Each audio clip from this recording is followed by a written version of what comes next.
Hello, one and all, and welcome to the 240th episode of the Voluntary Viewing Podcast, coming to you on December 4th, 2023. Andrew Clark, what would you do as the CEO of OpenAI? I think if I could, I would get people to understand the value of NFTs. Okay. And not just the monetary value. I'm talking about the utilitarian value that NFTs have to society. The inherent cultural value. Yes. I mean, they are images on the internet that hold financial value. Value that cannot be argued against by anybody. And with AI, I would be able to convince them of that. And sure, maybe I happen to have an enormous stash of NFTs that would then raise in value after people are being brainwashed. I mean, talked to logically by the AI, therefore making me the richest man on earth. But I think we're discounting the practical value of NFTs as well. What if you need to blind another human being? NFTs got you covered. NFTs can do that for you. What if your enemies all have epilepsy? Yeah. And you want to trigger an epileptic seizure? Or what if your enemies are all too stupid to look away from a stage that is clearly causing you physical pain? And then you wake up the next day and you're like, I can't see. And my face is burnt. I have literal sunburn. Sunburns are radiation burns. Right. The line in that article that you sent over, Lucas, where like the first guy that's talking about it, you said like, yeah, my doctor said it's like looking at the sun. It's no different than just looking straight at the sun. It's like, why did you do it? Why'd you keep looking? It obviously hurt real bad.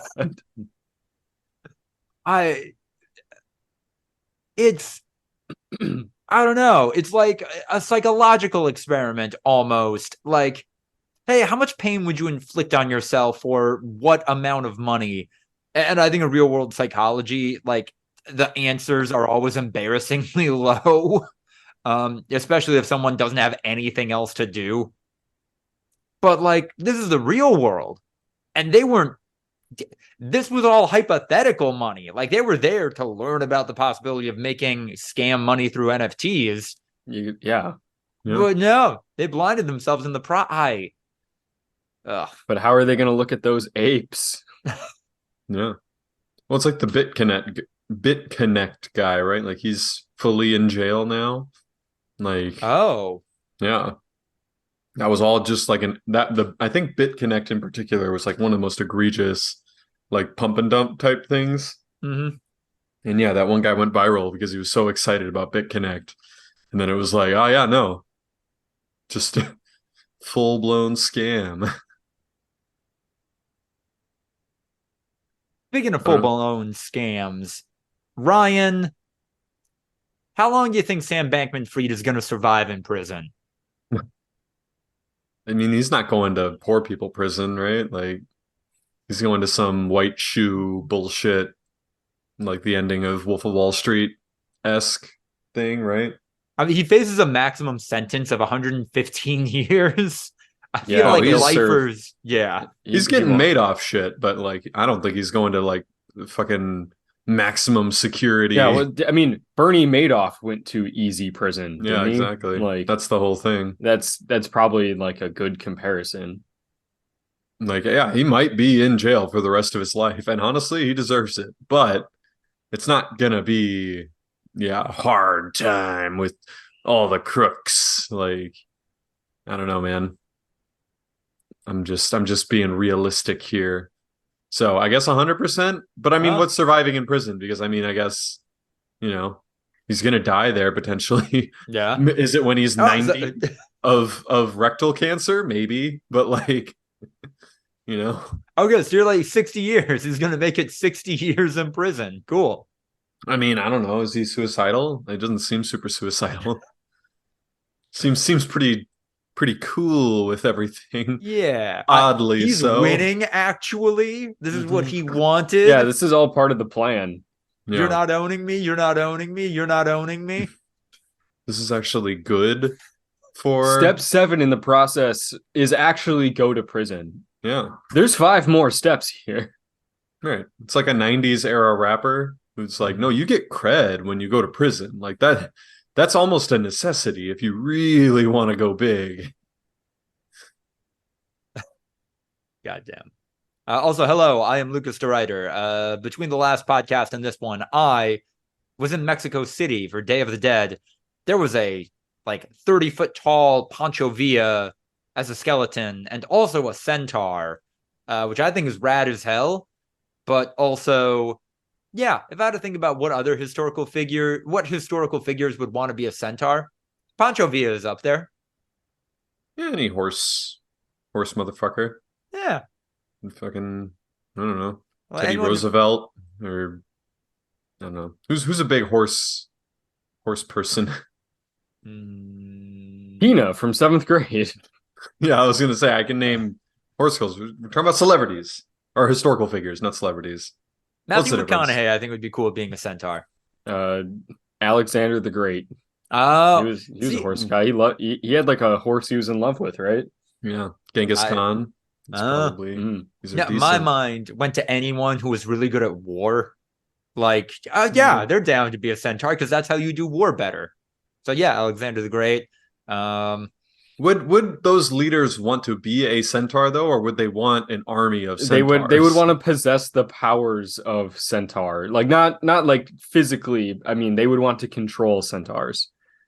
Yeah, I feel like they would much rather have 1,000 centaurs at their disposal than be a centaur themselves. I feel what do you think is more effective as an instrument of biological warfare, or not biological warfare? I guess anatomical warfare. Yeah, just warfare.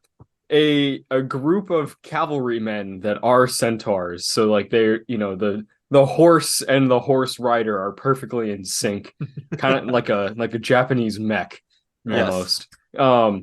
Or a chariot pulled by multiple centaurs who then are able to shoot arrows, making it basically like a roaming set of turrets. Wait, what's the chariot for in this scenario? The chariot is pulling, the dudes where they're doing whatever they're doing on the chariot. I mean, and then the horses are weaponized. Right. Isn't that a normal centaur unit though? Like, I'm just curious where the chariot is coming in here. What does the chariot got to do? No, I'm saying which one's like more effective? A couple of centaurs that are basically cavalrymen, or a chariot being pulled by centaurs that are then also weaponized. Yeah, and my question is, what is the chariot adding to the equation? Does the chariot have like a machine gun mounted on it? Like, what's the chariot for? Well, they got guys with javelins on the back or some shit, Okay.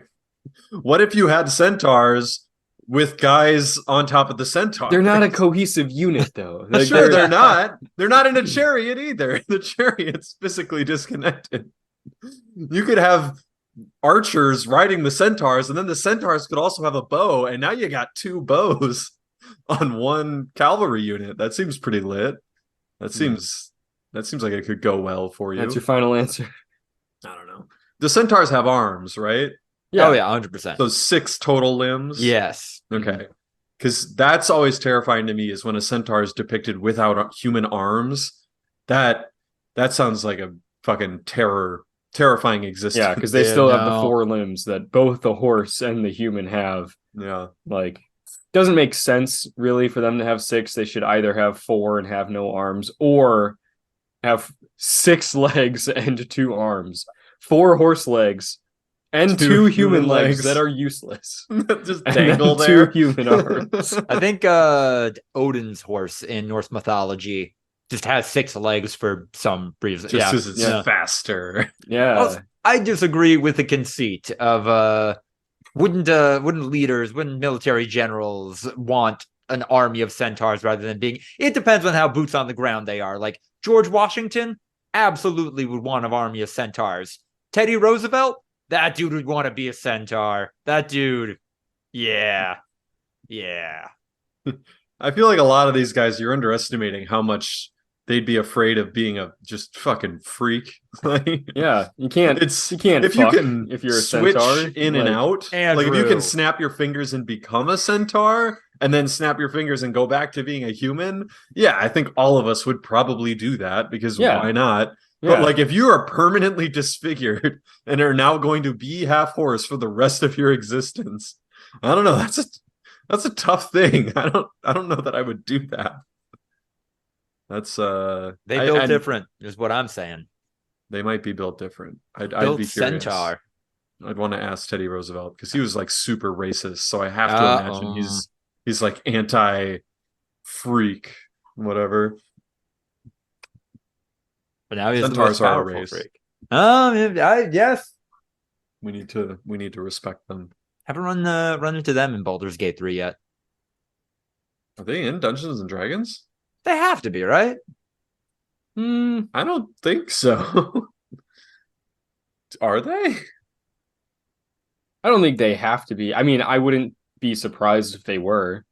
They're pretty picky and choosy about what kinds of mythology make it in. So I'm seeing. Ooh. So they are labeled monstrosities. They are on D&D Beyond. That wiki. Monstrosity. Yes. That's just means like mob, means like enemy. Yeah. And I mean, let's be honest, they are a fucking monstrosity. I'm just tired of sitting here and pretending that if there was a half human, half horse, it wouldn't be just a terrifying monstrosity. That should not be. Like, horses are fucking scary, man. Yeah. You ever been next to a horse? Those things are fucking huge. Like, I'd be like, if Shaquille O'Neal was standing near me, I think I'd be mildly intimidated. Like, he's just a gargantuan man, you know? He makes normal things look small. But like a centaur is that times a million, plus the extra like mass of a whole horse body. Like, what if there was a small person and a small horse? Like, it's like a pony. Yeah, like no, it's like a mule. Gymnast. It's like a regular sized person, and then it's a mule. Well, a mule's not a horse, Andrew. I don't know that that's in. They're half of a horse. So it's much half like a human? centaur. So really, you're only a quarter horse in Are this scenario. mules centaurs? What? They're half horse. Half horse, half donkey. No, there's no like defining line. Except it's a full-sized horse, but then with the top half of the donkey attached. It's a donkey, or it's a horse, yeah, a horse bottom, and then there's like an upright donkey kind of stuck onto the front of the horse. That's a monstrosity. Oh, that's so much worse. That's so much worse than it's definitely a human with a fucking 8-pack jutting up out of this thing. You don't know they got an 8-pack. They might have diabetes. Have you ever seen an out of shape centaur in your entire life? I haven't seen one in person, actually. Okay, a depiction of a centaur that's not just a fucking specimen. We could do it. That's us. Jimmy, the out of shape centaur. Actually, in that new Dan Harmon show, Crapopolis, isn't one of the characters a centaur? And he's kind of. I think he's a Cerberus, or not a Cerberus. Styre? No, it starts with a C, and it's like a scorpion and a lion and a horse. Yeah, and now I'm seeing him now. Chimera. That's Matt Berry's. That's what it is. I think he's a chimera. That's Matt Berry's character, right? And he's not like with a giant 6-pack and everything. No. Oh, I do see a centaur. A centaur named Carrots. For the like 4 fans of the show. It's not on the wiki. Schlub is the name of Matthew Berry's character. Tyrannus' father, a mantitar, half centaur, horse plus two. Okay, crapopolis.com. I don't think you need to tell people what a centaur is. Half manticore, lion plus human plus scorpion. Lazy and hedonistic as a hobby, personality, and life philosophy. So Matt Berry just always plays like a hedonistic kind of like flowy man. I think that might be all he's good for. Wow. I feel kind of bad for him. I think it'd be nice if he could get out of his shell and play other roles, but I guess you all have to play to your parts.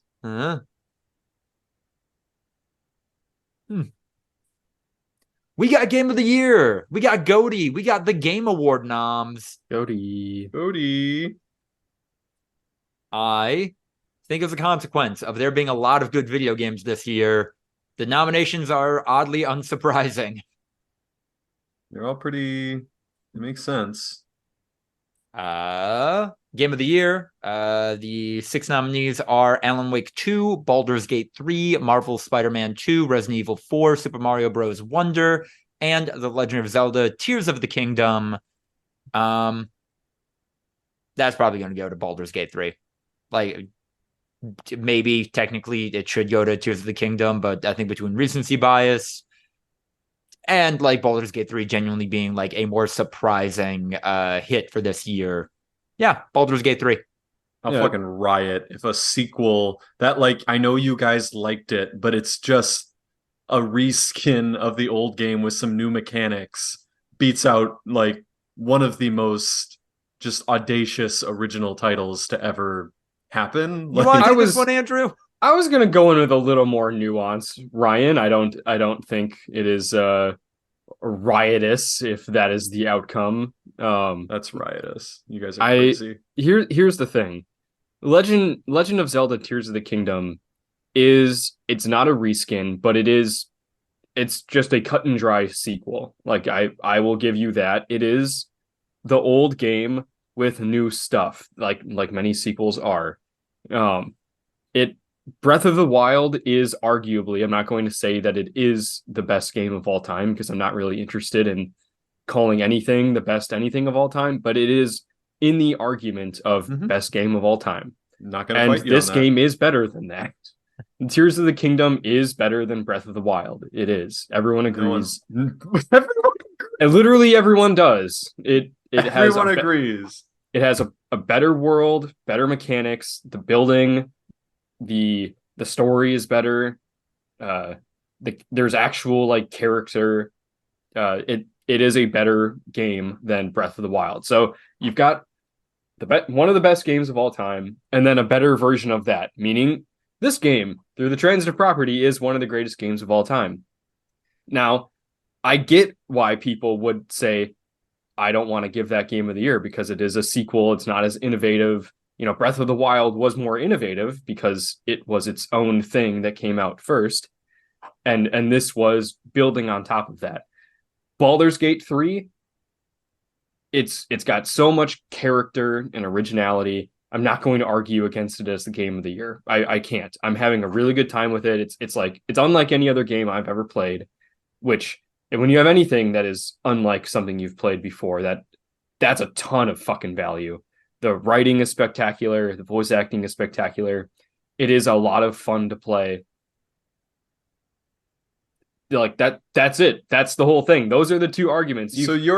I will say your argument I've literally made on this podcast before about how, like, if you're going for best video game ever made, not like most influential, not whatever, it has to be a recent video game because video games are so iterative. So if like that is the argument that like Tears of the Kingdom is better than Breath of the Wild because it's just Breath of the Wild but with more stuff, then I feel like my old argument that like the best game ever made cannot be a game from like 15 years ago because games nowadays are just older games but improved. Like, so I guess, but yeah, for me, Game of the Year definitely invokes something more than just like, hey, this other game that is widely considered one of, if not the best game of all time.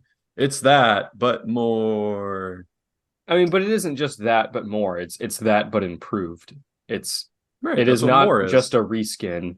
I mean, and also Baldur's Gate 3 is a sequel. It's got 3 Thank in the fucking you. name. No, Like, you did not. Have you seen Baldur's Gate 2 gameplay? Like, this is not a sequel. This is a sequel in the same way that like Fallout 3 is a sequel. Like, if you've ever played the earlier renditions of Fallout, like, no, they have done something here that has drastically changed the entire experience. and from that's the why I ground said up. I'm not going to argue against Baldur's Gate 3. Like, it is game of the year worthy, and I think that those are the only 2 games that are Baldur's Gate 3 and Tears of the Kingdom, and I think both of them are worthy. And you're saying that you'll fucking kill somebody if Tears of the Kingdom wins It shouldn't be when it Tears of is the Kingdom. absolutely worthy of game of the year. I'm trying to like it shouldn't be. There's no way. In a year like this, there is just no way. It's Tears like the of the no pass Kingdom- interference call from last night's Packer game. It's like, yeah, I can see why you'd say that maybe there should have been pass interference there. I have an argument as to why maybe it's fine that there wasn't. And if either call happened, you know what? I can see how we got there. I can see why they wouldn't call it. I can see why they would. This is not the end of the world, either outcome. Their logic is wrong. They're not properly evaluating games. Tears of the Kingdom was a fucking flash in the pan, man. Baldur's Gate. Flash in the Absolute staring pan. Yes. People are talking about some of the technical elements of Tears of the Kingdom, like, oh, this is going to advance how objects in video games can interact with each other in every game going forward. Like it. This is a game that I put 100 hours into without realizing I had played more than 20. It is a game that you can keep fucking playing, and people are still playing it. When did you last play it? When I finished it, Which was? like I don't know, what was that, like 3 or 4 months ago? If your argument is you would still be playing it if it were that great, kind of Breath of the ignores the linear Wild, people time. played that shit for years. Yeah, And Breath of the people Wild- people have still been playing Tears of the Kingdom. You guys aren't. I don't know. I'm- Ian's not like other. I even played fucking half the games on this list. I'm just saying that like Breath of the Wild was like a Skyrim level, like earth shattering. This is like holy shit type And game. literally no one is playing it anymore because Tears of the Kingdom came out. Right. Exactly. Wait, what?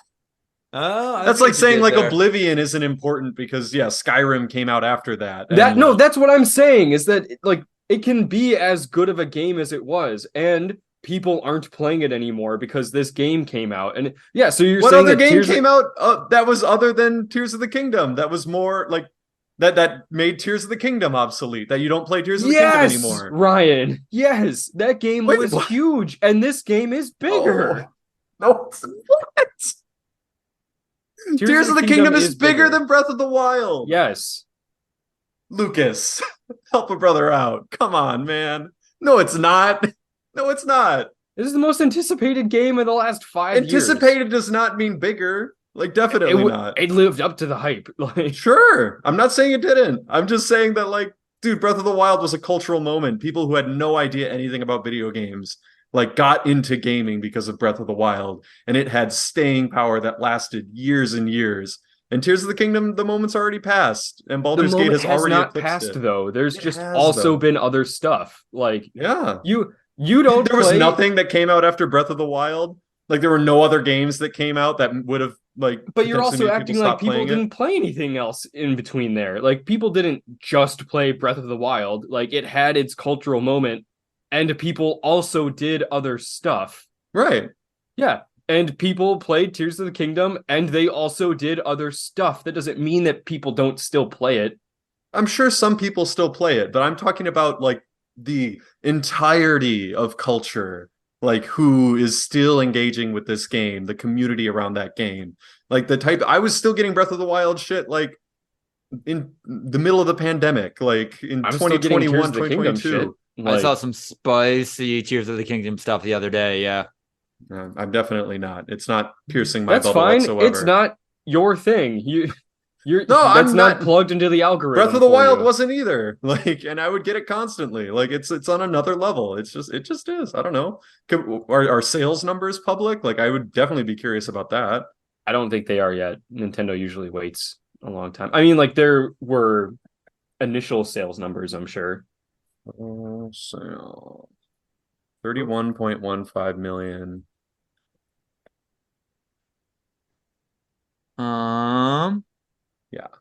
I mean, maybe it's still early, but it's not even close. So I'm not seeing sales numbers, but Metacritic puts Baldur's Gate 3 at a 97 and Tears of the Kingdom at a 96. Wow. So that's case fucking closed, gang. Andrew. Oh, yeah, Metacritic. Are you ready? 1 percentage point. Literally not a statistically significant number. Defeat, Andrew? So as of a month ago, Tears of the Kingdom sold nearly 20 million copies. Yeah. And Breath of the Wild's got over 30. You could argue it's still early. Been out for fucking 6 years. Okay, like how you could see the long tail of that, and yeah, like after the first year or so, it's gonna die off pretty much to nothing. Yeah, it's only been out for like 5 months. Yeah. Nintendo. No, okay, here's the thing about Nintendo games. These motherfuckers sell. Like I just saw something like last week that Mario Kart 8 is not in like the top 20 like best-selling games in a given month for the first time. That game came out like 8 years ago. Yeah. That's fucking nuts. Mario Kart is quietly the most popular Mario game.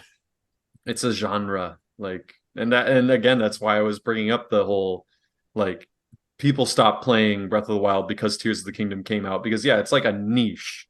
Like, people come back to those types of games because like they exist in their own world, and that's why they're at full price for fucking years, is because people always come back to those games. And yeah, I don't know. Maybe I am in a weird bubble for Tears of the Kingdom, and for some reason it's just not penetrating nearly as much as Breath of the Wild. But having played like 20 minutes of Breath of the Wild and 0 minutes of Tears of the Kingdom, like it's not even close, like in terms of cultural impact. Listen, at least we can all agree that this GOTY nom list is inherently flawed because Armored Core 6 isn't on it, and therefore the results of this entire award show cannot be trusted. I am waiting for our top 10 list where you're gonna make a push for Armored Core and not be like, me and Andrew will probably be nice and let you have a top 5 spot if you really push for it. But yeah, and you're gonna be like, if it's not top 2, like this list is bullshit, and then it won't be on the list, and then you'll be really sad because it's not on the list, and we're gonna be like, well, look, Lucas, it's not going that high. I apologize. I'm cutting deals left, and I'm fighting for my life out here, bro. This will be the first time ever that I have a game that's like genuinely in the discussion for top 5. Yeah. I have like 5 games on here. I usually only have like 3 or 4, and they are all actually very good. Like, I'm not going to say they all deserve to be number 1, but like I think I'm actually going to have a strong list. It's going to be a bloodbath. In video games, at least. Like, we'll see about the other You're treading on Lucas's territory here. This is going to get bloody real quick. I'm excited. But also the rest of this Game Awards nom list kind of isn't a great list. For best game direction, it's everything that was in Game of the Year except for Resident Evil 4. So like, and they added Super Mario Bros. Wonder for some reason. No, Wonder is in Game of the Year. Wonder's in Game of the Year. Oh, it is? Oh, yeah, you're right. Okay. So like, what? Fuck they you, just, Resident they Evil? just dropped Resident Evil 4. There's probably no restriction on the amount of things that can be nominated, right? Like, it's like the Oscars where it's kind of fluid. Like, so they just decided, fuck that one. Like, look, this great game, but you can tell the direction was just not there. Best adaptation being the 3rd category is also like, wow, okay, I get a little star fuckery there, guys. Like, video games can be their own thing. We have to be buddy with Hollywood. Also, like, The Last of Us is gonna win. Yeah, come on, what are we doing here? Final Fantasy 16 is in the best narrative category. It should not be. It's a bad game.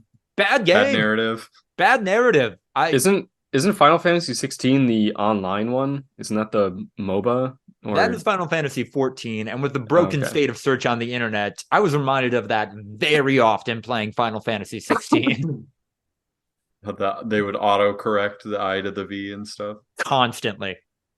Nice. And not they would do like the thing where they, oh, do you mean where to get so and so item in Final Fantasy 14? And I'd be like, no, Final Fantasy 16, and like half the links would still be for Final Fantasy 14. The creators of the Final Fantasy series really didn't take into account SEO. No, when they started this trilogy or this series of games decades ago. Best art direction, I think should really go to Hi-Fi Rush. Best score and music. I mean, Hi-Fi Rush is a rhythm game, so that one also feels organic there. Is the music good in Baldur's Gate 3? Like, I know Down by the River is a meme, but... Yeah, they got the one song. Yeah. Like, yeah. Yeah, I don't know. Like, I know that, like, music will come up when there's fights, but it's usually, again, like one song, and it's fine. Audio design should absolutely be Hi-Fi Rush. I think that's a lock. Best performance... who's Neil Newborn in Baldur's Gate? Yeah, I know. 3? I was like, who did he play? Who got the nod for Baldur's Gate? It's Asterion. Oh God, thirsty motherfuckers. But all right. The actor for Asterion. I can't. And we're really in mine and Andrew's campaign with Ian and Jason. We're not getting any of that performance at all. Like, ooh boy, that's fun. I mean, we're not getting really any of the characters' performance. I mean, what character have we seen the most? Halsin? I mean, yeah, whenever we talk to them at camp and stuff, but yeah, we don't get any like in the wild. Wait, did Asterion like poof when you killed him? No, his corpse was there. Yeah, I picked up his corpse and then just dropped it. He like camp. Tossed it in the woods. Yeah, just unceremoniously dumped it. Can't really speak to innovation in accessibility. Unfortunately, I didn't play any of the games for Impact games this year. Best ongoing game, weird category. I think Fortnite, though, because both Peter Griffin and Solid Snake are going to be in it. So clearly that's topping out. Best community support, also weird and kind of difficult to measure. Indie game, Dave the Diver is controversial in this one because it's not an indie game. It was made by a small team within a larger game company. Interesting.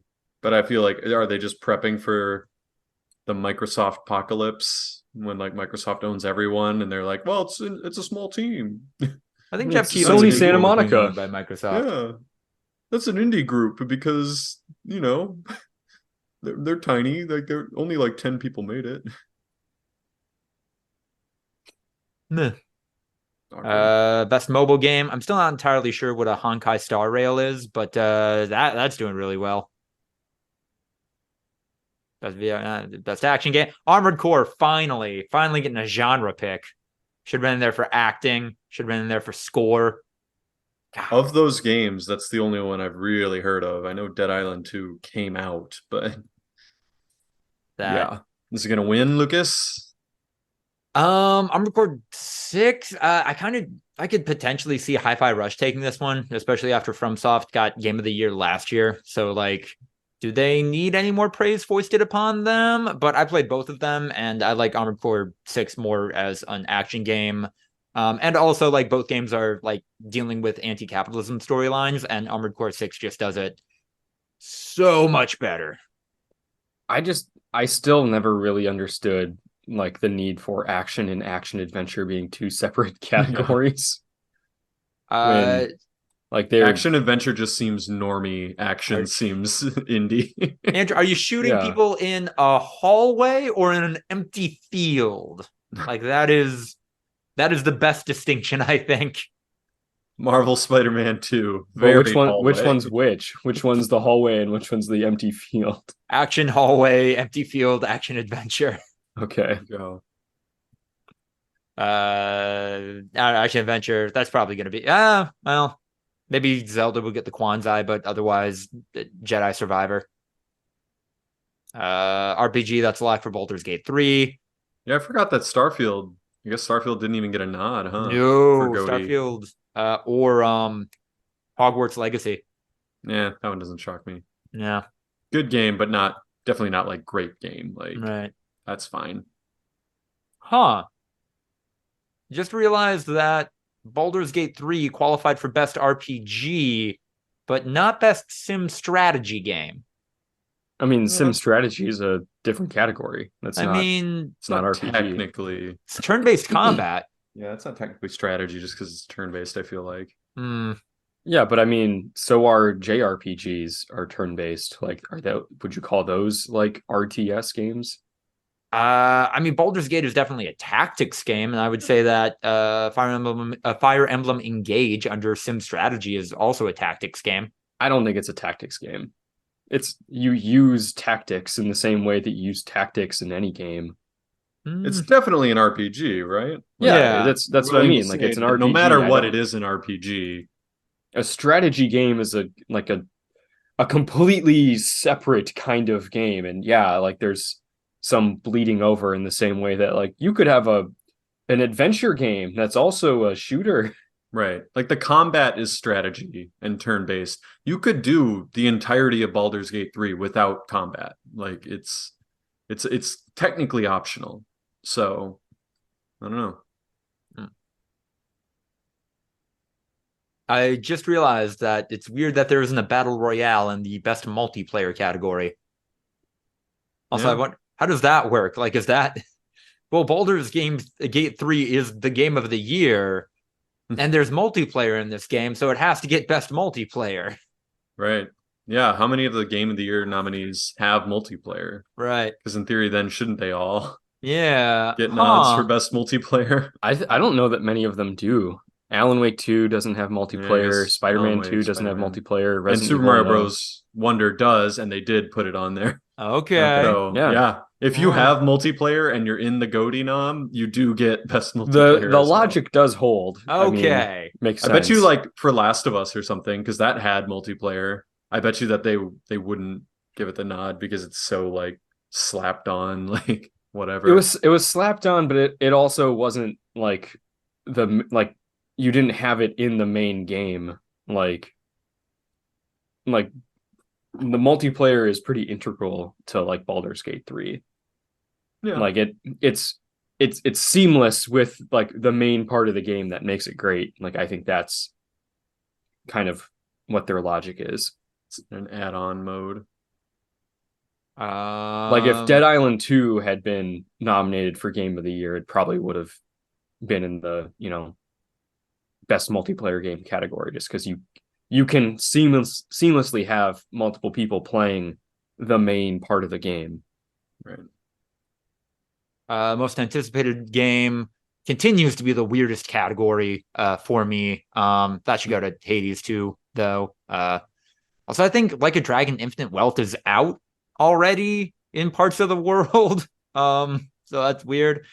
I don't think anyone's excited about Star Wars Outlaws. I've heard no hype about that. I don't really know what that is. Didn't that get canned, or some trailers for that were pulled? Some other Star Wars game got canned. I don't know. How is Elder Scrolls 6 and GTA 6 not on the list? Like, I get it. It'd be like every year, but like, and hasn't been any like content or announcement stuff about it yet. For GTA 6, there has. Well, tomorrow. As of recording this podcast, it's tomorrow. They didn't make the deadline. There hasn't been a yeah, honestly, like if the trailer had come out 4 weeks ago, that random kid who's like the son of a Rockstar employee was leaking shit on his TikTok. They were there. Oh my god, yes. Yeah, no, they went onto that dude's TikTok and they were like, "Who's that? Who's his dad?" Because he posted this TikTok with his dad, and then they were like, "Oh, that's this Rockstar employee." Like, oh fuck. He might be getting fired. So, yeah, that should count as hype, in my opinion. That should get you on the most anticipated list. It's not official hype. It's unsanctioned hype. Hey, hype is hype. We got a VTuber and content creator of the year. That being the, I know, controversial, but I'm not totally sure for what that's unique. Iron Mouse. Nah. That's weird. And then so many esports categories that are increasingly irrelevant as like esports stops being a thing or is rapidly becoming less of a thing. Wait, is Iron Mouse a woman though? Yeah. Okay. I know the character's a woman. Is the performer a woman? That's part of the K-Fab, baby. No, it's not. There's a picture I saw the picture, but is that might just be like a guy reacting to her. Oh yeah, this might be Sea Dog V. Oh no, never mind. Hold on. Yeah, Andrew, that's Sea Dog. Come on. Guys, we don't know what the human behind Iron Mouse looks like. If it is even a human, this could be a corporate entity masquerading as an anime girl. Iron Mouse and Connor have taken over Twitch with one of them as the platform's most beloved relationships. Hi, I'm Iron Mouse, the anime girl, and I'm Connor. Okay. But then when you go to the Wikipedia page for Iron Mouse, which weird that is a thing. No, that's 2023, man. They're breaking kayfabe and talking about the performer and calling the performer Iron Mouse. Like it says, Iron Mouse originally planned to pursue a career as a coloratura soprano opera singer, but was diagnosed with CVID, and that has left her largely bedridden. So then she had to stay isolated during the pandemic, then started to pursue a career as a streamer, but was nervous to show her face. So like that's breaking the kayfabe that it's a character, right? Like it's not the character's origin story, it's the performer's origin story. Does the character have an origin story though? Is this even really a character or is it a face? Is it like, is this, hi, I'm Iron Mouse, the magical fairy girl, or is it just, hi, I'm Iron Mouse, I'm from Puerto Rico, and this is what the mask I'm covering my face with? Like Corpse Husband isn't a character; he's just a guy with a mask. Is this different than that? I feel like stereotypically, historically, yeah, no, I stereotypically VTubers are like playing a character. But yeah, I mean, if you're just like a grounded VTuber who's like, I'm a normal person like you, I went and got groceries today, then I guess. Yeah, I mean, like, does this pink-haired anime girl just say like, "Oh, hold on, I gotta go take the dog out"? Right. Like, I'll be back in 5. And then the pink-haired anime girl stands up out of the chair and walks away until it like fades out. Yeah. No, I don't know, man. What is our world? EA Sports FC 24 got the nom for best sports and racing. Oh, which they deserve just for putting women into Ultimate Team and single-handedly enraging a bunch of fucking loser fucking misogynists and kick ass, and making like just hordes of soccer fans actually like pay attention to women's soccer. Like it's really gone a long way. Even like people who were like quote unquote skeptical and being like that part is overstated have come out and been like, I mean, look, man, I know the players now. Like when I see results for a women's soccer game, I'm like, oh, look at that. Like Pop managed to throw in a couple of goals, or Sam Kelly had an assist that game. Oh, that'll upgrade her live card. Like, yeah, I don't know. It's the I know the visibility politics argument line of thinking can only go so far, but like this is one of the actual tangible benefits of it. Like people are aware that these people, this entire sect of this sport exists now. It so much more public. That good. It should win because of that. Mostly because I don't care about anything else. And also Hot Wheels Unleashed 2 turbocharged. That shouldn't do it. I think that one's got legs. I think that one can really go the distance. Also, I love how it's sports racing, and it's all racing except for EA Sports FC. It is. I mean, what sport other slash good sports racing. games came out though? Yeah, I mean, EA has such a fucking Madden. stranglehold. No, exactly. That's like people. That's it. Like EAFC is not a great game, by the way. Like it's a noticeable downgrade, but yeah, just like for the rollout for me of including women has really meant a lot to a lot of people and has been a cool thing. Like I know it's because I'm ignorant, but like I don't know, man. You guys watch like men's soccer and women's soccer?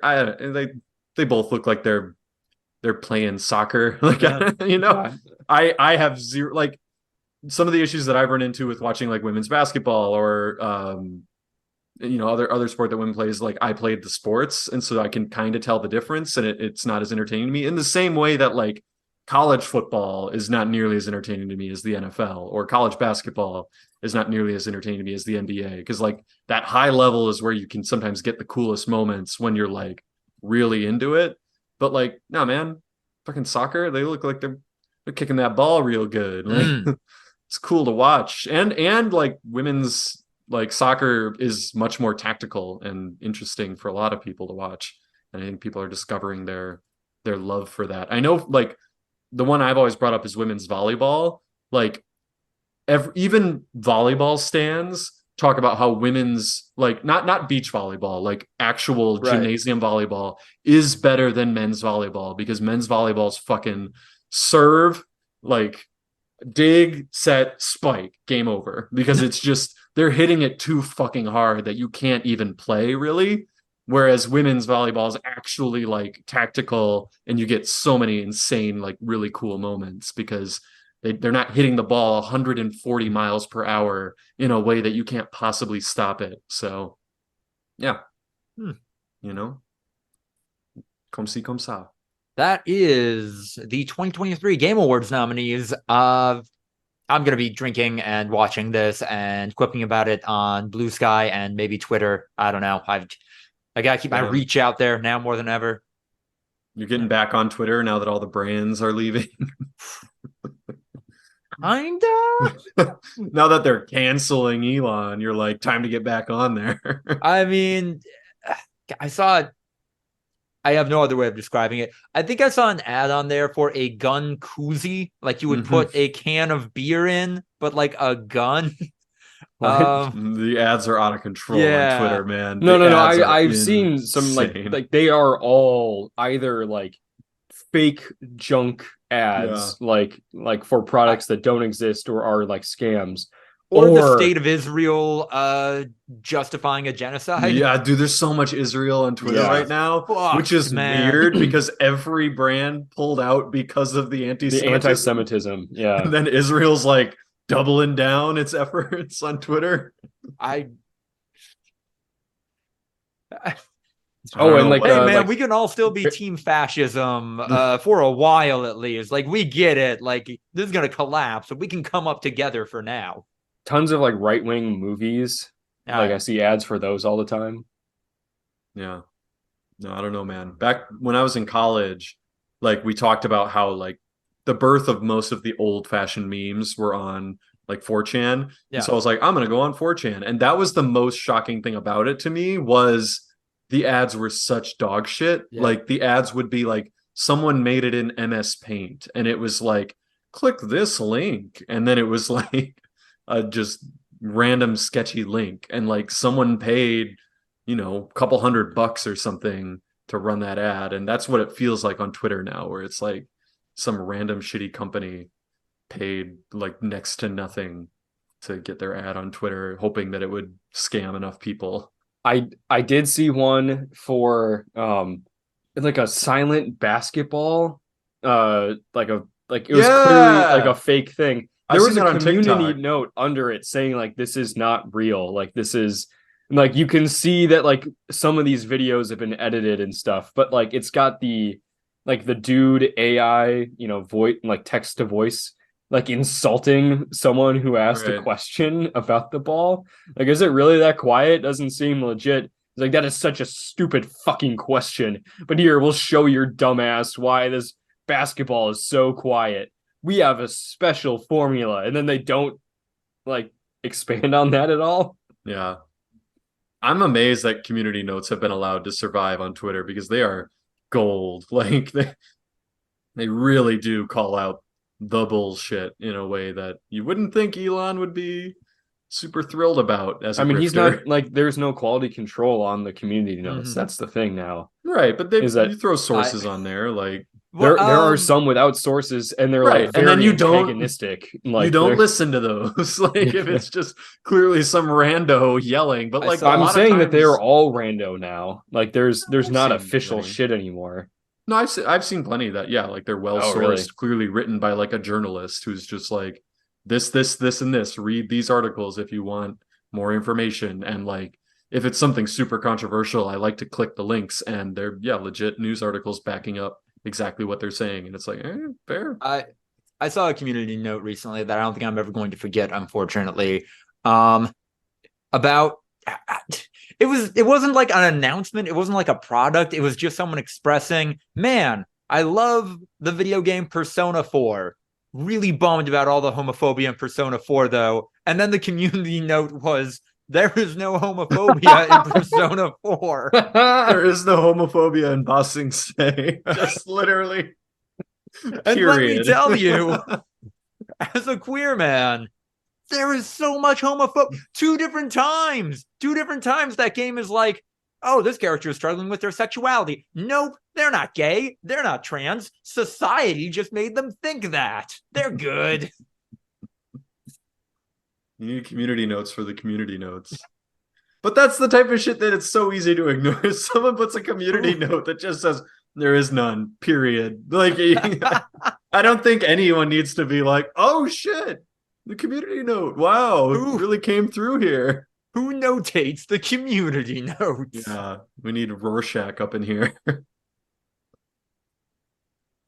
I'm writing that title down. I'm at fuck, what else is going on?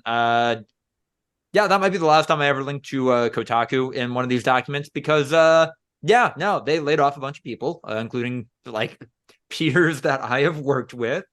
Yeah, and now I am going to Aftermath, which is a video game website blog founded entirely by creatives, by writers from the era of Kotaku that I kind of came up with, and am very excited about that. All right, this is going to be one I want insight from resident The Last of Us Part 2 liker Andrew Clark. Put that on a business card. How do you feel about The Last of Us Part 2 getting a remaster?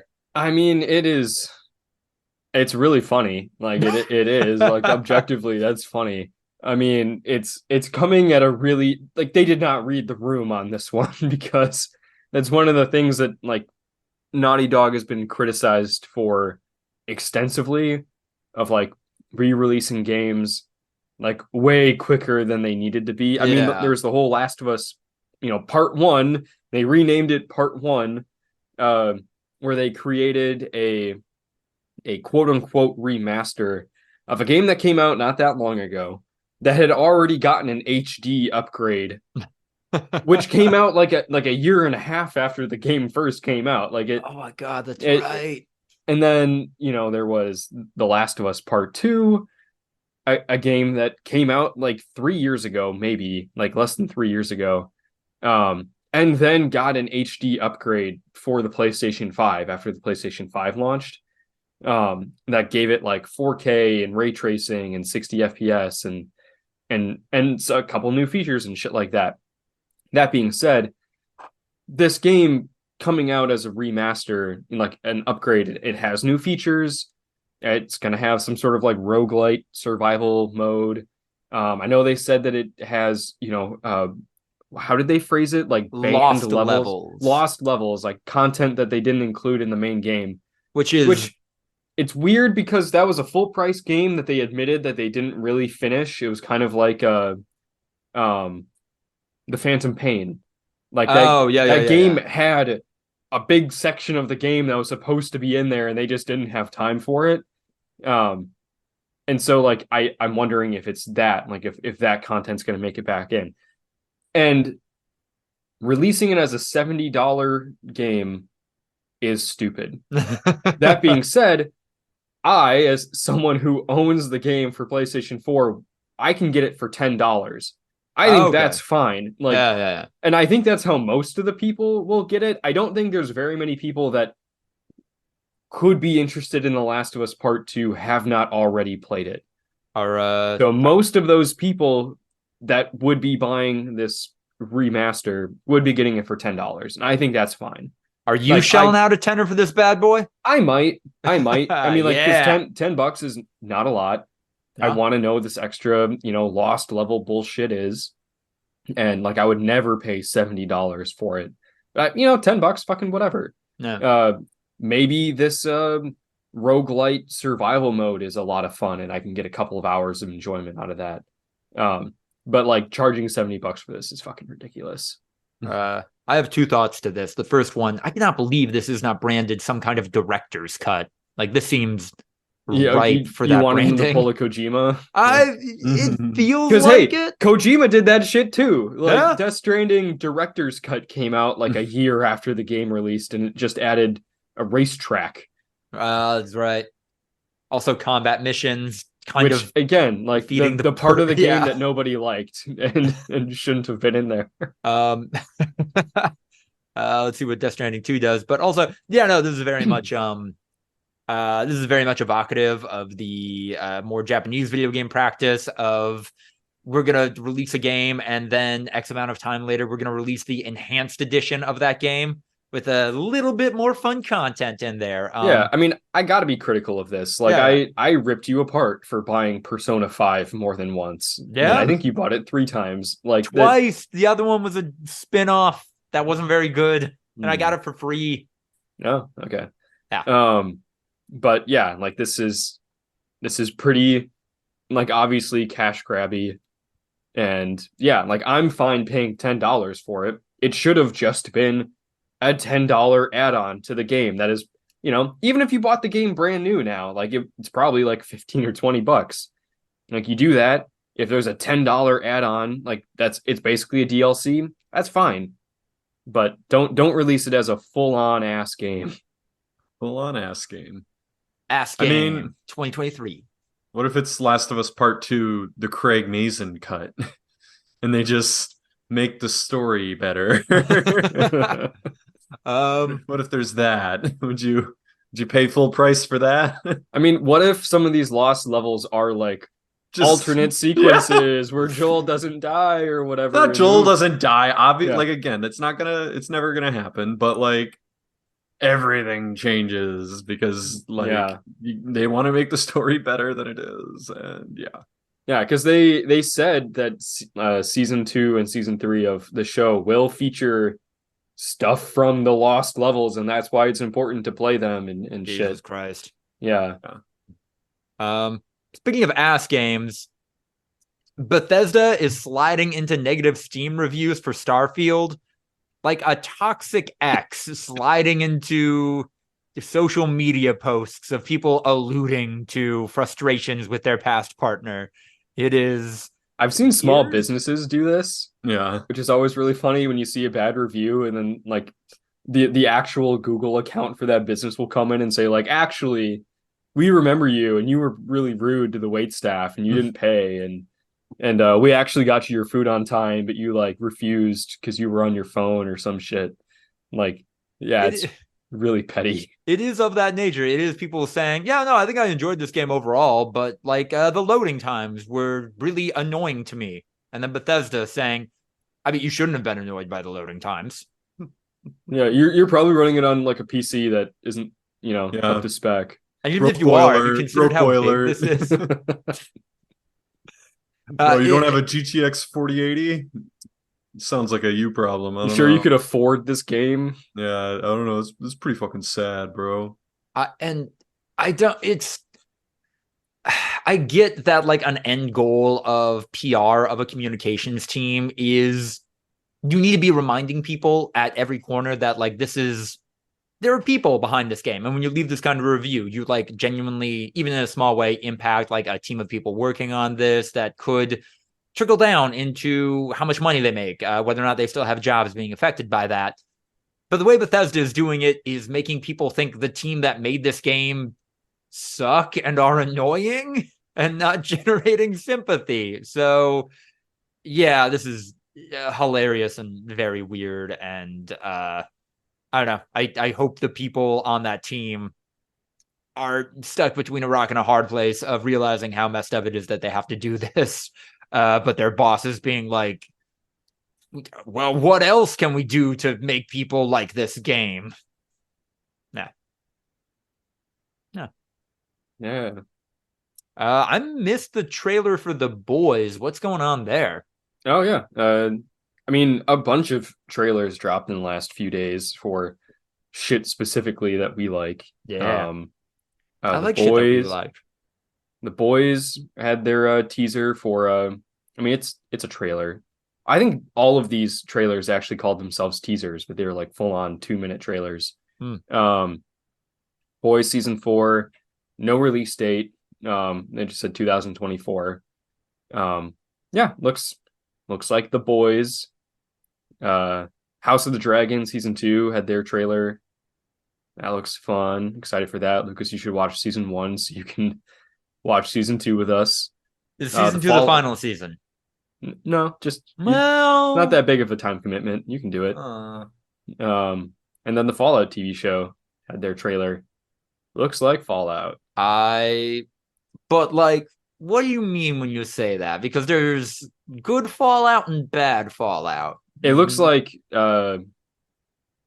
it's set. I mean, it's not set in New Vegas. I think it's set in like LA or some shit. So like the first one, promising.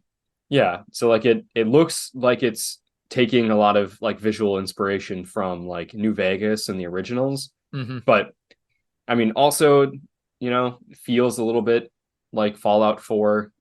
I can't really explain why. Maybe it's just the production value. That is one of the best things that game had going for it. Yeah. I'm kind of excited for the Fallout trailer. I think that they get it. They get how very specific and weird and could only be created in an American environment, but is also critical of America that franchise is supposed to be. Yeah, I mean, I like Fallout. I like Westworld. I like Christopher Nolan's brother. I cannot wait to find out how committed that ghoul cowboy is to the bit. Yeah, I want to know what that voice sounds like. They said the ghoul, and I want to know what if there's just one ghoul? I'll be all sorts of fucked up, man. There's ghouls all over the place. They're an underrepresented community. They are. We need to talk about them. Ghoul rights. Walton Goggins. All right, there's a bunch of other stuff. We kind of alluded to a lot of it before. SBF found guilty. Josh Dobbs, elite, ? That one, yeah, died before you briefly even recorded the episode. Board Ape Convention blinded some motherfuckers. 2 really good Packer games. Yeah, good times. Mm-hmm. Oh yeah, also George Santos, last name, right? Yeah. Yeah, he was ousted from Congress. That's never happened before. And I think the difference maker was that in addition to scamming like human beings and Democrats, he started ripping off Republicans. Yeah, and they went, all right, enough of that. Yeah, some pretty flagrant and like super illegal ways if you're a politician. Like I think Republican senators, Republican representatives just gave him like their credit card information so they could donate like the max amount to his campaigns. And he took like 10 times that. And now they're stuck with the bag of explaining, no, I'm not committing campaign election fraud. What the fuck, George Santos? Yeah. Is there any way to incorporate, like extrapolate that to the political landscape as it is currently, or is like this too specific and weird a case and he too specific and weird a person to do that? I think the fact that he lasted this long is indicative of the current landscape, but this is a very singular guy, a very individual case. I mean, dude's wanted for fucking wire fraud in multiple countries. Oh yeah. He lied about being Jewish to get the like New York Jewish vote. Fucking hell.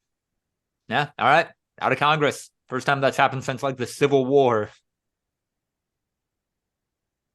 Yeah. Can I talk for a little bit about Scott Pilgrim Takes Off? Pop off. So Scott Pilgrim Takes Off starts as a pretty straightforward adaptation of the comic and movie of the same name. It looks great, fantastically animated. The score is solid, even though like I have such a deep affinity for the movie. And then you get to the end of the first episode, and Scott Pilgrim fucking dies. And then the rest of it is just exploring those characters without Scott Pilgrim. That's what it means by takes off. Yes. Yeah. He headed on out. No, he straight up dips. Yeah. Um and like I now understand why it was so important to get the original actors from the movie for this project, because it does feel like an iteration on the film. It's not a sequel or a direct adaptation of the comic. This is a like commentary on those things.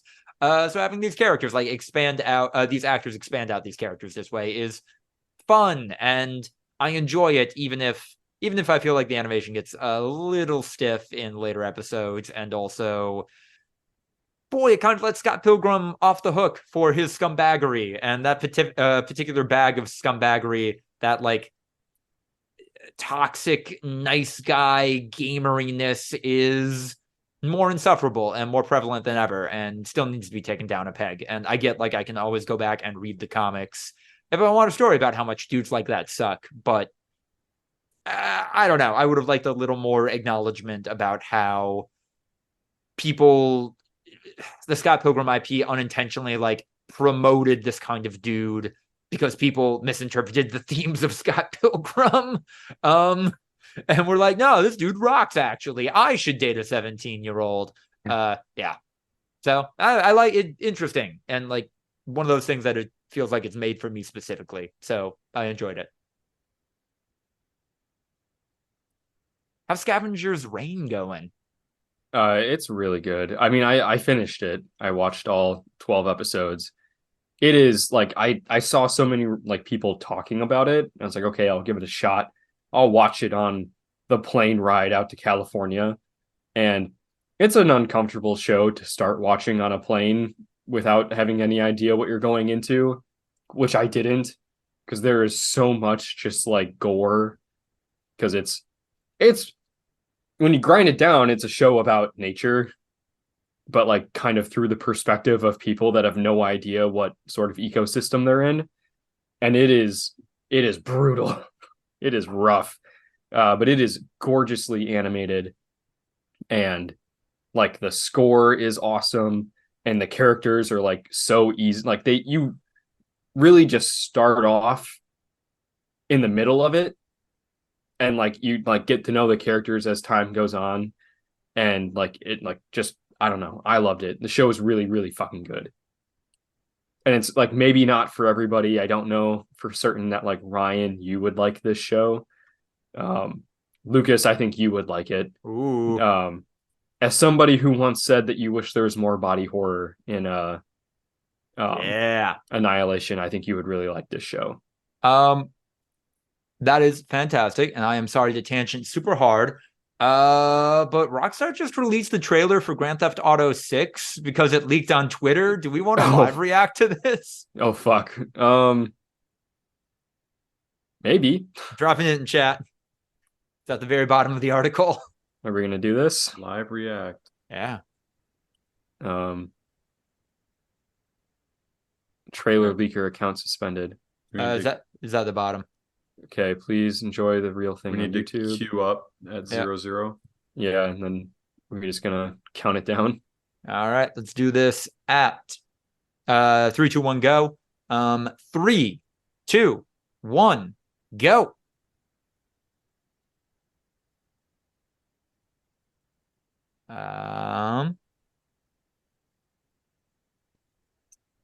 Okay. Graphics Okay, we look got two a generations later. woman. Yeah. Yeah.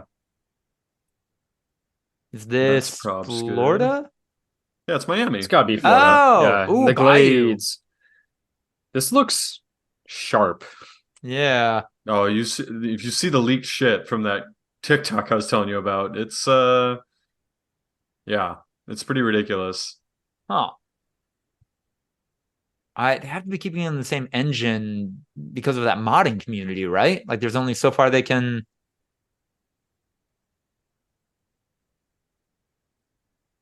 It just looks like Miami. Yeah, this is Yeah. just regular Florida. I don't see Like, GTA. This is just Florida shit. Yeah.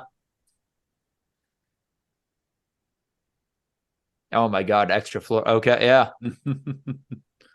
Oh, hey, COVID reference back there. All right.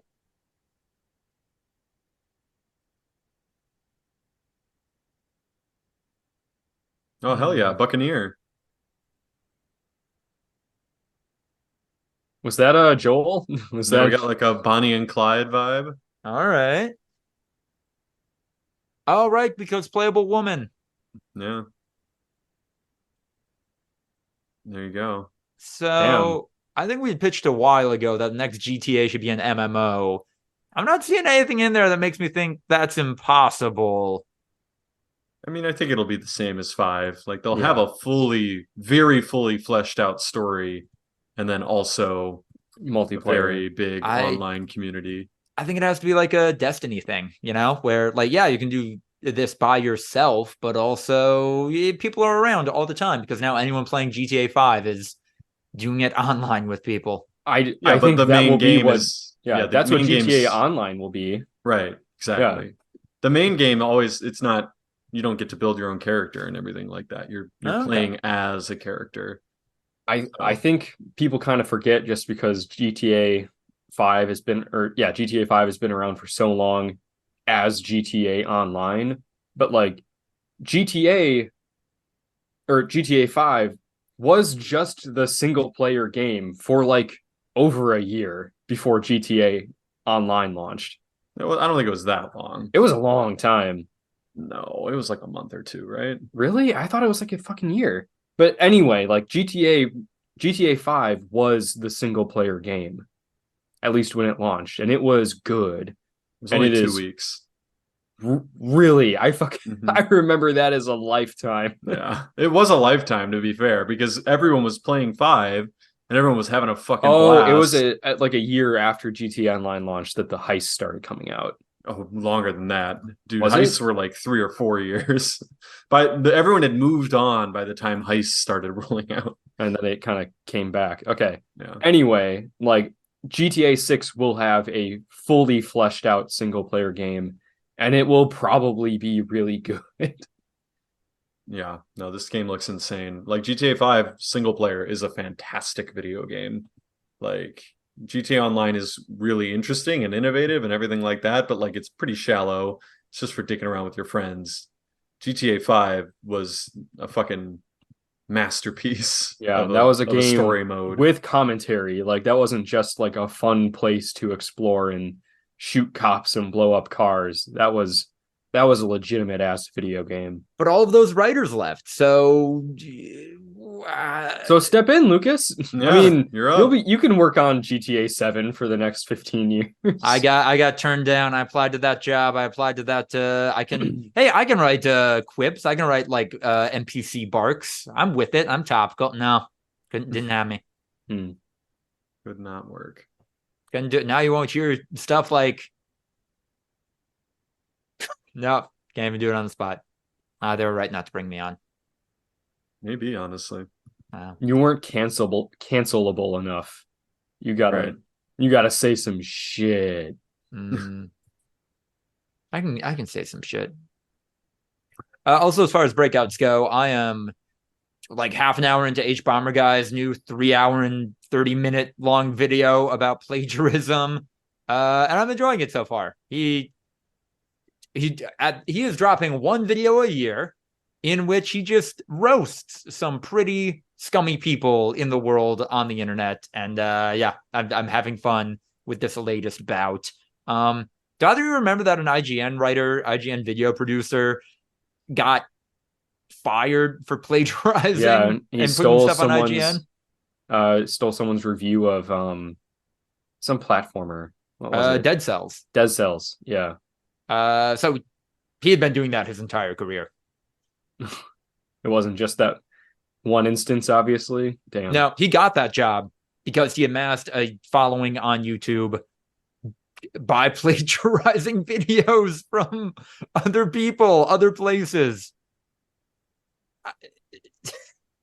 It's kind of flabbergasting. And like, as H. Bomber Guy points out, oh yeah, IGN's reputation is just irreparably harmed because of this. Because no matter what they shift into, like, I know I've worked with people at IGN and like a lot of people doing great work, but as an outlet, they're like, oh yeah, they're the place doing journalism that couldn't even fact check that somebody they brought on was plagiarizing.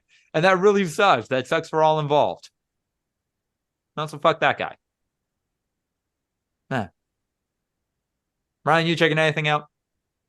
Yeah, man, Squid Game the challenge. Ooh. Y'all remember that little cultural moment where a tiny little Korean show just became the biggest thing on planet Earth for a minute? Yeah. Yeah. They're finally cashing in with a reality show where they play those games. And it's fucking crazy, man. Yeah. I mean, is it It's better or worth worse watch. than the Mr. Beast version? It's higher budget than the Mr. Beast version for sure.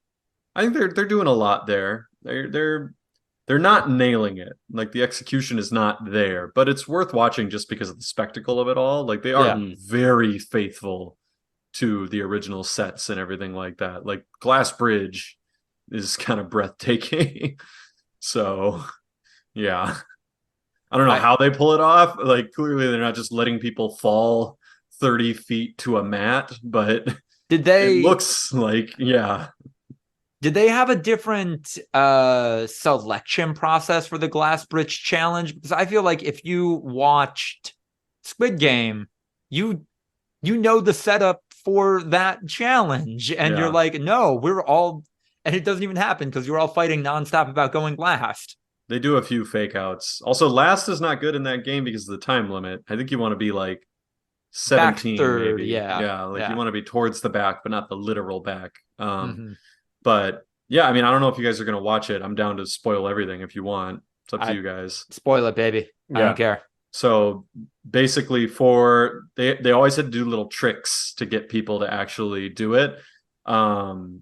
The shape game, they had everyone form into 4 lines. And then what they did is they took the first person from every line into the room where you pick the shapes, and they said, agree in the next minute. Otherwise, all 4 of you will be eliminated.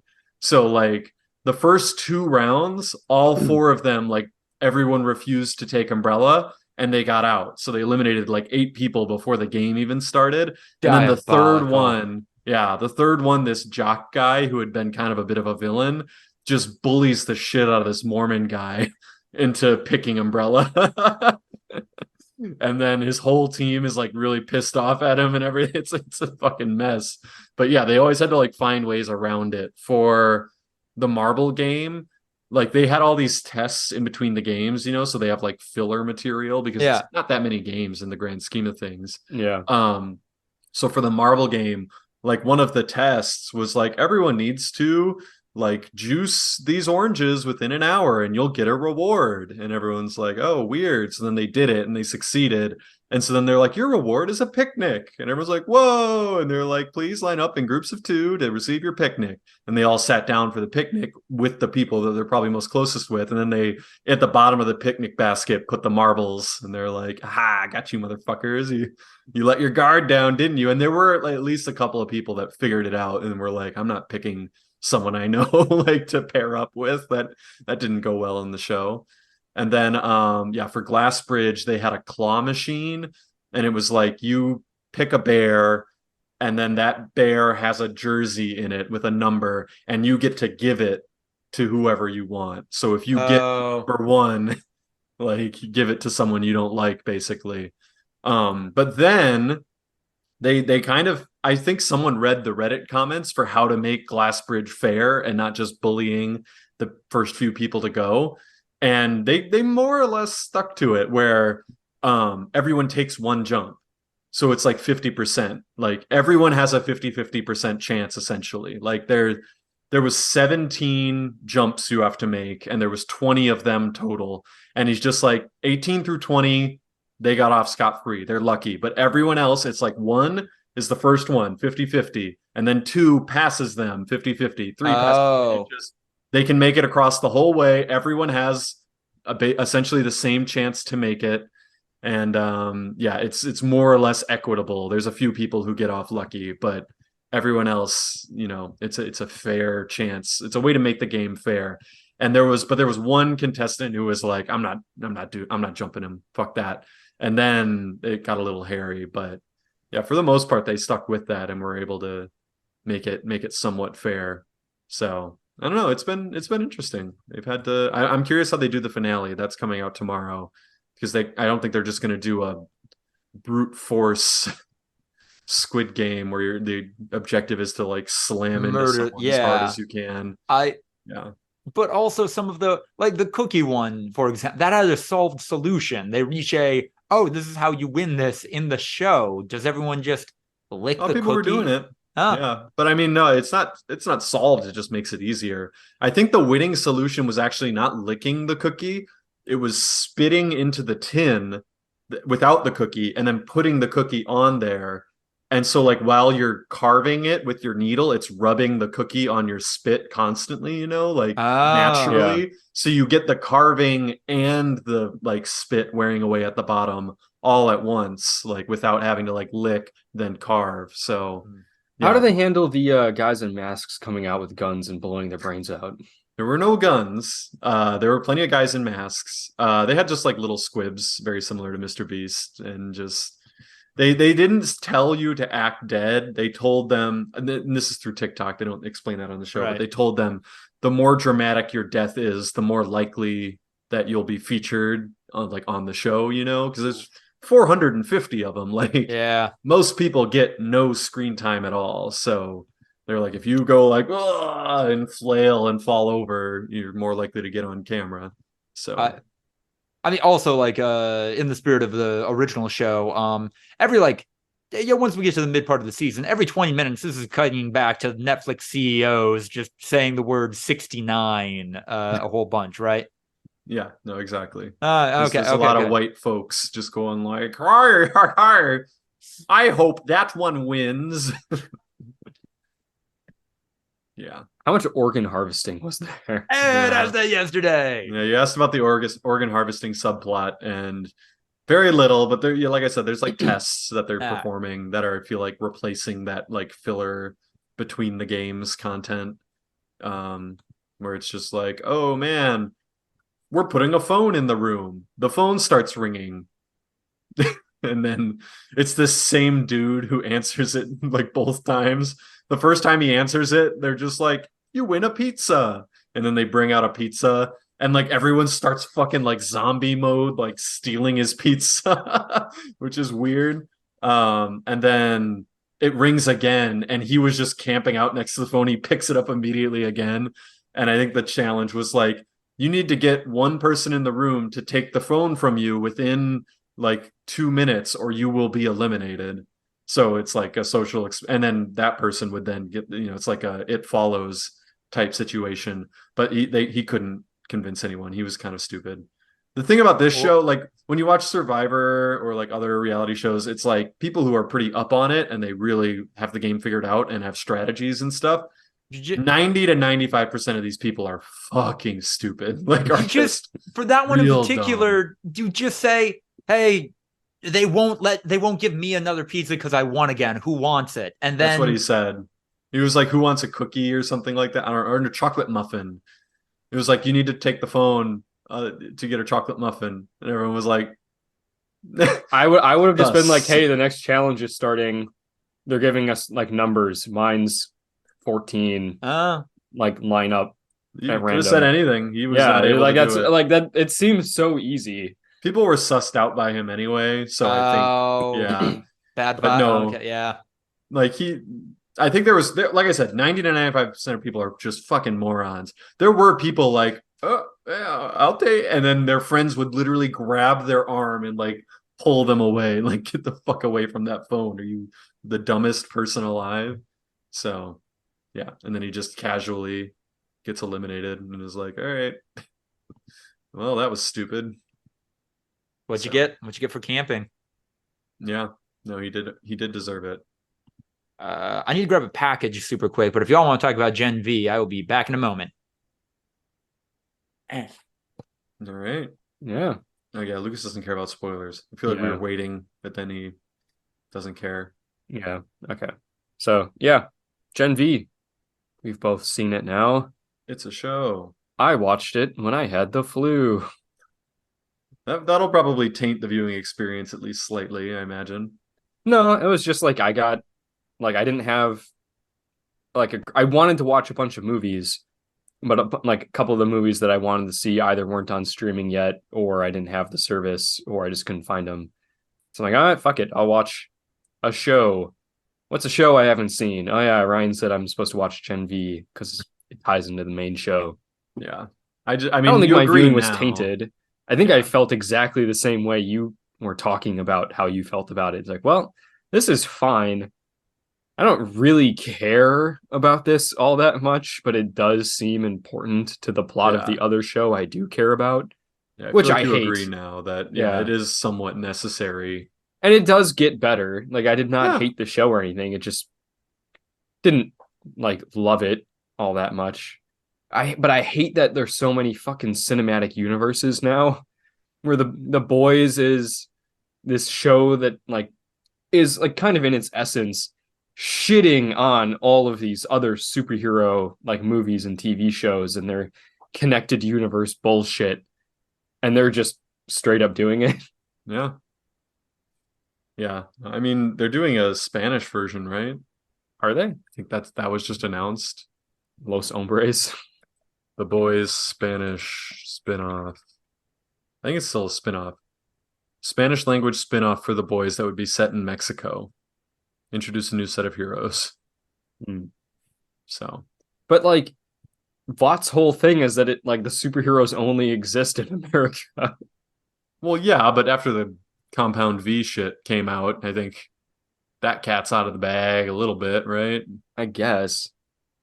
But they Yeah. like very strongly kept a monopoly on it. I mean, so it would be a different show. It would be yeah, maybe they're like starting things up in Mexico or they're bootlegging it or they stole Compound V and shit. Like I Yeah. can see how it could be its own thing. I mean, honestly, like the fact that no one was skeptical of like, oh man, God sure did bless America with every superhero. I'd be like, that's just what? I mean, but like I'm sure in universe other countries were like, hey, what the fuck? um like Something's going it's on here, but like nobody could prove it. And they probably argued about it a lot. I mean, And a bunch of dumbass Americans would have just been like, no, it's because we're better. It's because we're America. Like no, like we are God's chosen people. you could look at that from like they could have gone a world building direction with it in the first season, especially like that could have been the explanation for why the evangelical crowd was so big. They were correct to instead make that the focus of like, hey, no, this is season one is just about the Bush years following 9/11. So we're gonna go with that angle, but I buy it. I buy like people not questioning that, but I whatever. mean, like they were public about the CEO and founder of the company, Frederick Vaught. Like he was a name that people knew. There's no way that people wouldn't be like, who was he? Oh, a Nazi researcher who was big into genetics? What a coincidence that he founded a company with these genetic anomalies. That's strange. Like, sure must be a random act of God and not at all weird science thing. Yeah, I don't know. But yeah, no, it's interesting. There's the Newman cameo in the end to Yeah. really tie it all up. They And retconned her powers a little bit. I yeah, mean, like you said, it does make sense, but yeah, her superpower before was definitely just blowing people up. Like, you can definitely argue that that's just the best application of her power. Like, yeah, that's the best application of Marie's power too. Like, there's no reason she should have fucking blood whips knives. and shit. Yeah. She should definitely It is just gross. It is pop their super head. fucking gross. Like when she like whipped what's his Sam. name? Yeah, Sam, like around the neck, and you could just see the blood smearing all over him. It was fucking gross. Yeah. Yeah. No, as soon as they introduce that she can bend other people's blood, it's like she should have like a Shuriken star or something, like something to just like start the bleeding, and then she can just rip all the blood out of them, pretty quickly. Yeah. But no, she uses her own blood most of the time. That's because her superpower is self-harm. Like, yeah. Yeah, she there's- should have a gun. Think about it. Like, why does she not have a pistol? And then she could shoot someone and then yank all the blood out. Like, yeah. I don't know. So that is a Because very then why wouldn't she anime-esque just shoot them power. twice? Like, why would she use superpowers after shooting the person? That is a very Anything to anime-esque draw blood. restriction on this power. Like, okay, so you can control blood, but only if it's like outside of it. You can't permeate skin. Like you got No, but she nothing on can. She skin. blew a guy's dick up. Like, Well, that's the eventual like revelation, is that she has more to her powers. But like episode 1, she didn't know she could blow a dude's dick up. Like that, she thought my superpower is I'm a bloodbender. Like I cut my hand and then I let blood come out and I can control that blood and like use it as a superpower. Like then, but she knows she can control other people's blood because she saved that person's life and made the blood go back in her neck. Yeah, but it was like an open wound. It was, I feel like, yeah. In a way though, she's definitely like more powerful than Newman. Like the whole blood reading shit is definitely, that's like Homelander-esque levels of. But Newman can do that perception. too, because No, they didn't. They never said that. Oh, I thought that was her. I mean, because she knew that Marie could do that, and I thought the implication there was Newman's like, I can do this stuff, and therefore I know that you can. There was no direct implication, or no direct like saying, and people were speculating that like the reason Newman's grafting onto her is because she's just a powered up version of Newman. Like, and that they like, we've never seen people, like with the exception of like the most generic powers, have the exact same power set. So yeah, but Newman like cutting her hand and controlling the blood, I thought that I think I'm interpreting that as your head canon. Well, I think that's what the show canon was showing, was that like they have the same powers, that Newman can do all that shit. I don't know. We're gonna find out. I mean, we haven't seen Marie pop a head yet. She doesn't just have like telepathy. Who? Newman. The senator, that right? was one of the reveals, is that it's all blood based. She makes all the blood rush to their head and pop off. She's a blood one. Huh. We just got to that point in our boys episode, the congressional hearing, where things get messy. Where she turns around to look back at her aide. Yeah. I explained that to Angel because she got spoiled because she watched Gen V before the boys. So I was explaining how like that scene was like when people were like, oh wait, is it Newman? Like, look at the way she like turns around and then her aide's head explodes right after she turns around. I don't know. Yeah, I think we can all agree the boy is dipped a little bit, but I'm never going to get tired of Homelander being in a situation where he can't do anything. And he's just casually walking around, just like, I got nothing on this one. This is weird. Yeah, and the deep like starts grabbing his own head in the bar, like hundreds of miles away. Oh yeah, like, I forgot he wasn't there, and he was like, yeah, he's hanging out with A-Train in a bar, and he's just watching the hearings, and he's like, oh shit, am I? We should start winding down, but before that, what y'all think of the last? I didn't see the most recent one. Last 3 episodes of Rick and Morty. I haven't seen a couple of the most recent ones. Oh, no, okay. I haven't seen like last night's episode, the most recent one, but I've seen all the other ones. Have we talked about any Rick and Morty on the podcast? It's been a long time. I think we talked about episode 1 and that was it. Ryan, what was the last one you saw? I need to look it up. Is this season 7? Yeah. Wow, we Yes. are moving. Um,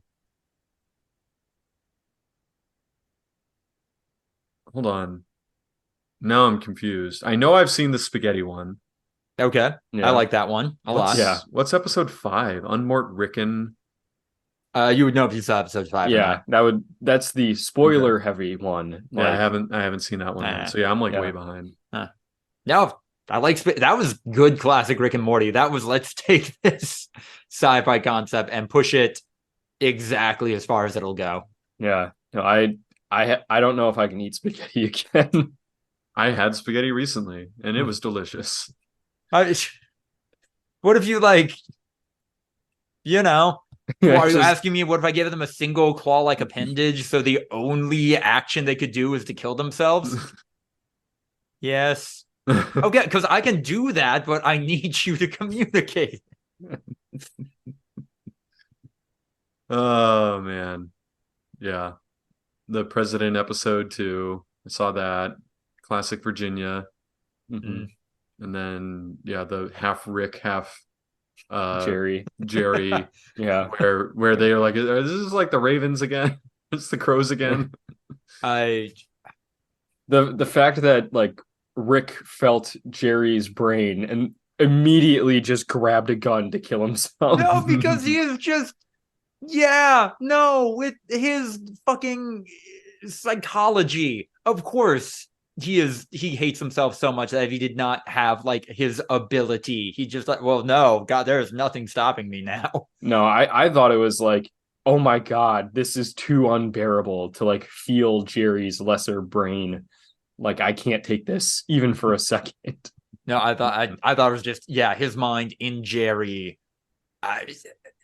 And succumbing to everything. Yeah, I think we're kind of getting there the same way. And then look at both of them having friend. Look at both of them finally having a friend.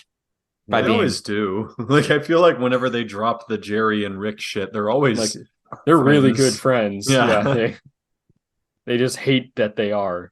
Yeah. I was listening to the most recent episode of Behind the Bastards, which was about like an Oregonian sex cult in the early okay. 1900s. And yeah, basically there was one of the cult members had a fiance and the cult leader was like, hey, you got to divorce that fiance. And she did it. And then that cult member eventually recruited her mom and her brother to join the cult. But her dad wasn't like into it. But the cult leader started saying like, talk to your dad every single time you address him. You must say he is the devil and he's going to rot in hell and you know he's a monster and you hate him. And so like eventually that like bullied the dad into also joining the cult. And like a few months into it, he was just the dad was real torn up, man. Like they made the dad burn all of his earthly possessions, including his dog and his cat. Jesus Just Christ. that fucking horrific. And so he's really feeling it. And his daughter's ex-fiance that the cult leader forced her to divorce him or whatever, not divorce, but break up with him. Like one day just dropped by the cult headquarters and was like, hey man, let's go for a little trip. And they just like drove away for a while and when he came back he was like, yeah, no, that place is fucked up, man. We need to put a stop to this. Like, so yeah, you know, daughters, sons-in-laws and fathers, they can have that underlying understanding that can bring it all together. You just got to get past the initial bullshit. Also, the spoiler alert for that entire episode is he was able to start a sex cult because dude was hung. Dude was absolutely packing. Like there would be newspaper articles from like before it was revealed where they're just like, the unattractive and homely man for some reason just has all the women like obsessed with him. Like, and then when they finally arrested him, they like he was naked like hiding under someone's house, and the newspaper made sure to note that when they brought him out that he was blessed by nature. And like it's like that dude was just fucking crazy hung. Jesus Christ. So, yeah. 1900s were a wild time. I can't think of a better note to end episode 240 of the Voluntary Viewing podcast than that note. This is almost certainly going to be titled "Who Notates the Community Notes?" If you like what you heard, like, comment, subscribe, etc. Check us out: Instagram, YouTube, TikTok, highlight clips, ActBlue link in the description. Please support us via Patreon. Join the likes of Tiffany Cole and Sucky Badger. Send us your questions, business opportunities, voluntaryviewing@gmail.com. Follow me, Lucas the Writer, on Twitter, I guess. You should follow me on Blue Sky. You should be on Blue Sky. I can get you on Blue Sky. And also the pod is on Twitter @V2_podcast. Yeah, this is probably gonna be the last regular podcast. We got the 2023 top 10s coming up, baby. Get ready for those. Don't even watch the Game Awards. Watch us instead at an indefined time and date. All right. Thank you for listening. Bye.